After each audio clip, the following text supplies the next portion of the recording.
Last week we had the Ford Explorer ST. This week we're here with the Ranger Lariat. And there's no Raptor, but it's a regular Ranger. So we're about to do a rendezvous with this right here.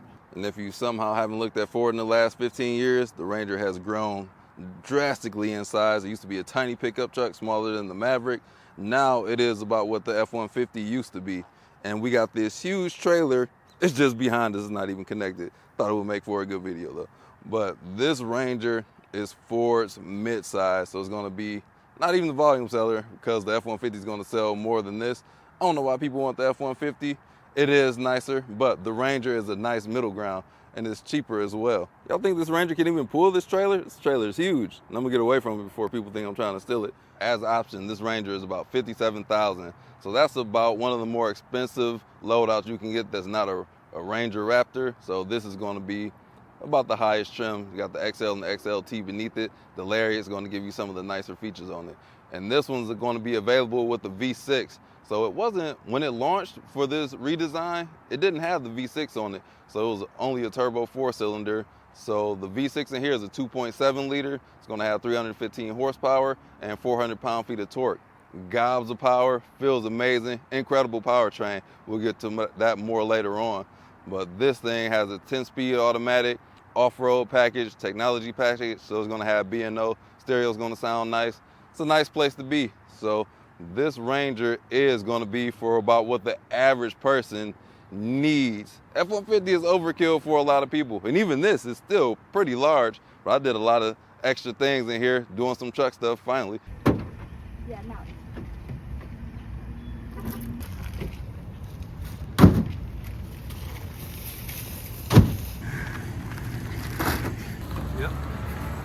So let me go ahead and talk about this. Let me get away from this trailer. Actually, let me show you one of the trailering apps on here. So that's going to be a helpful feature. One of the cool things about this has a 360-degree camera. So you can initiate that by either slapping it in reverse. It's gear selector down there, but I'll put it in neutral. Put it in reverse. Or we do have an app up here. Quick access up there. Camera app. We do have these different features. That's the surround view right there. We do have, I don't even know what that is. It just took the surround view off. Front camera angle. It's going to show the rear. And all the way down here, it's going to give us our trailering app or trailering angle so we can get as close as we want to. Oh, it's even more views down there. You can add a trailer. Super functional app.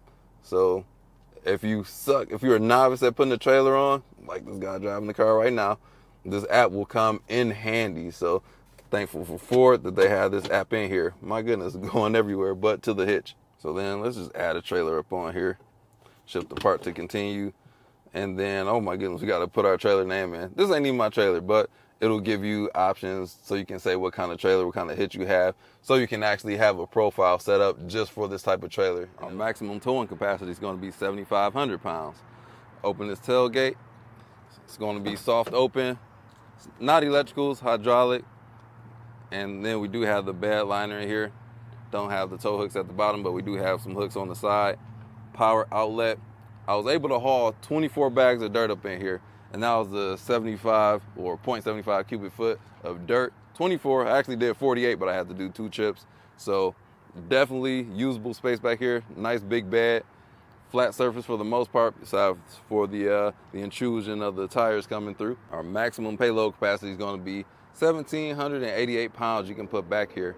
So this is not a motorized tailgate, so you got to lift it back up. Pretty light though.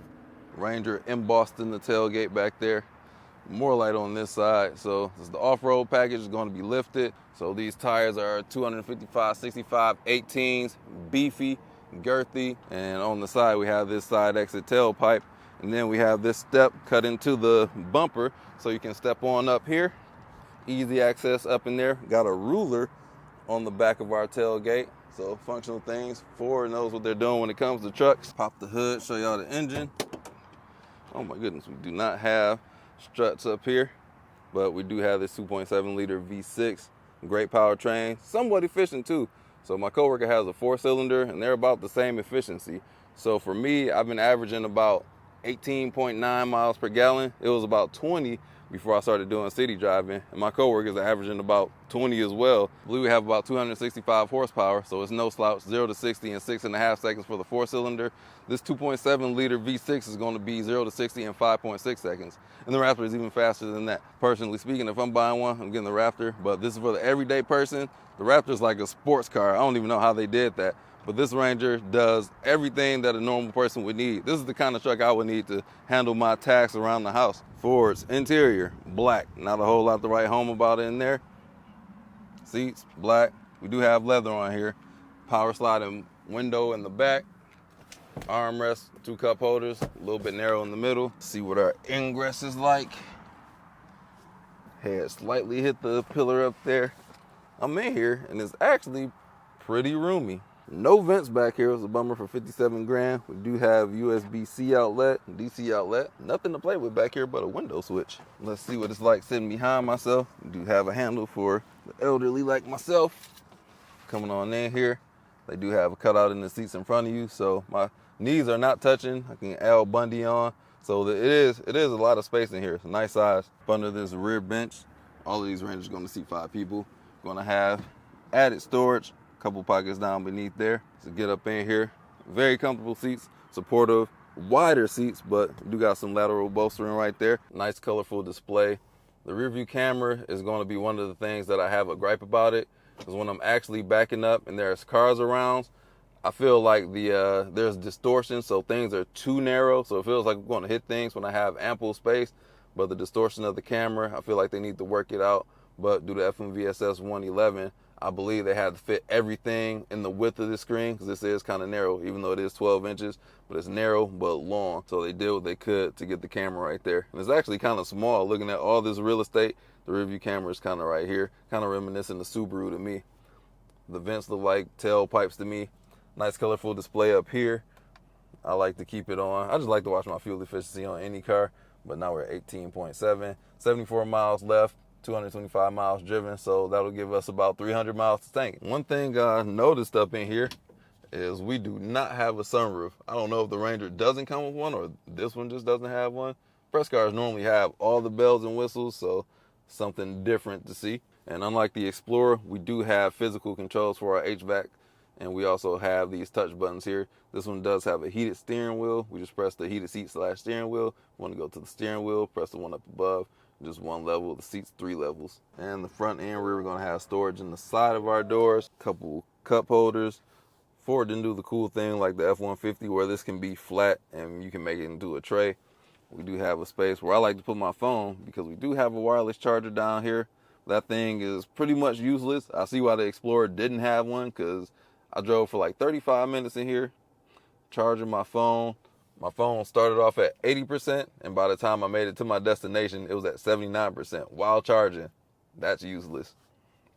One thing I do like is the touch points in here. This center armrest is one of the most cushy I've seen. The squish up in here is amazing. This is on like levels of Lexus, and is very nice, soft, supple, as well as the door over here. So these touch points are nice.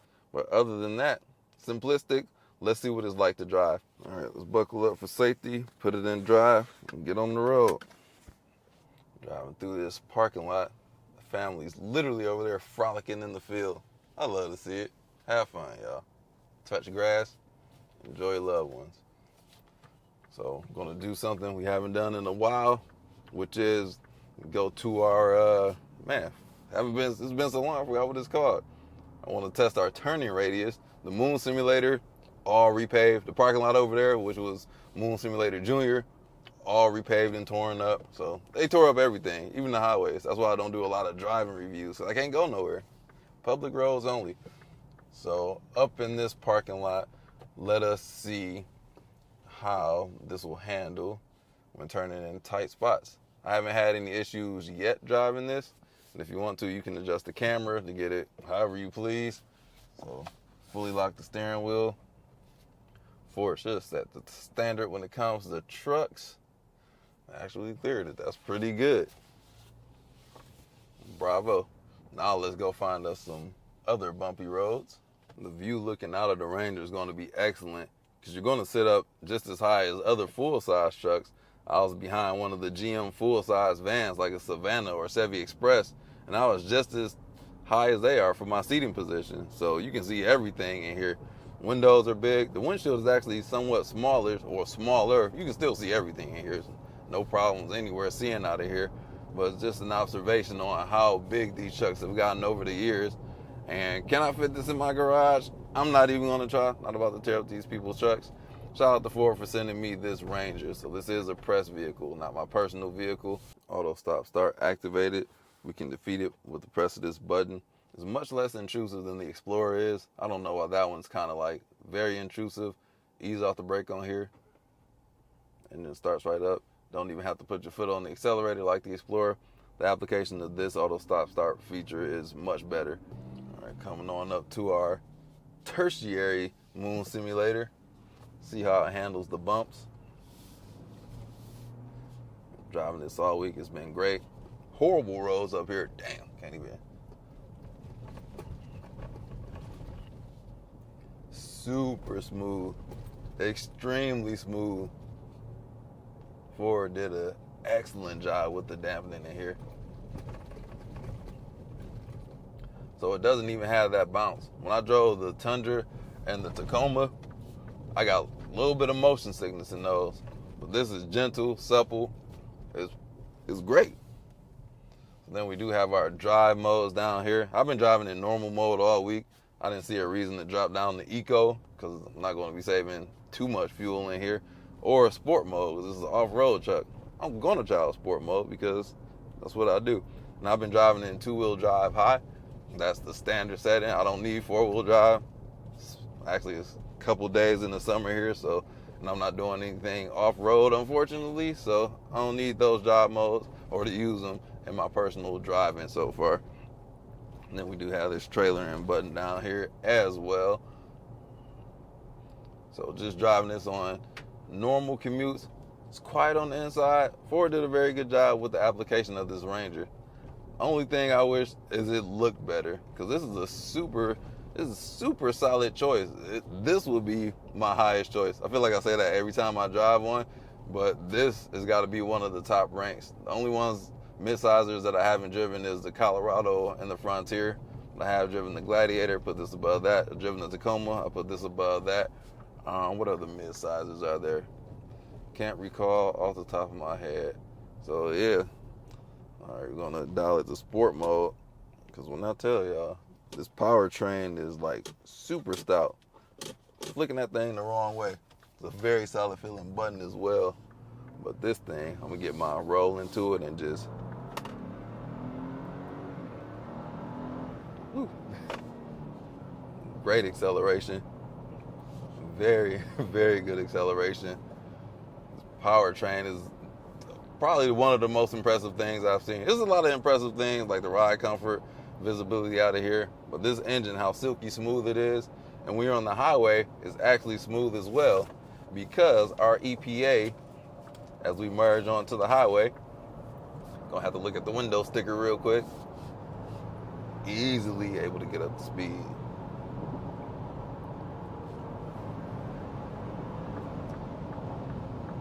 Quick, fantastic. Slow it on down, QE. Our EPA has been 18 in the city, 23 on the highway. You can match those numbers. 20 overall, I have seen that. So if you do less city driving, that city driving gonna dog it down. It's gonna bog it down a whole lot. Let me see what we have as far as cruise control. I don't think this has Blue Cruise on it. It does not have Blue Cruise on it. So it does have adaptive cruise control. So it will slow down from the cars in front of me. But I'm just about to go ahead and get on off the highway. So on road trips, will it hold the line? Let me see if I can do that real quick. It does have most of the safety features that you would see. Lane keep assist, keeps you centered in the lane, or it'll let you know when you're going out the lane. Let me try something else real quick. So it won't hold the line, but if you do cross the line, it will put you back in your rightful place.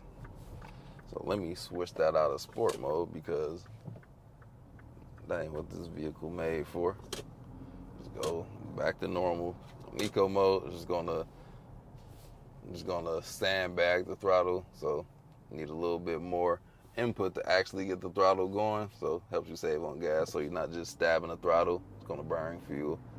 This thing it's about average what these, actually it's better than the Tacoma, what I noticed. That thing's only averaging like 16. It's a turbocharged hybrid as well, so this is better than that efficiency wise, with more power, I believe, or close to it. The Raptor has more power, like way more power.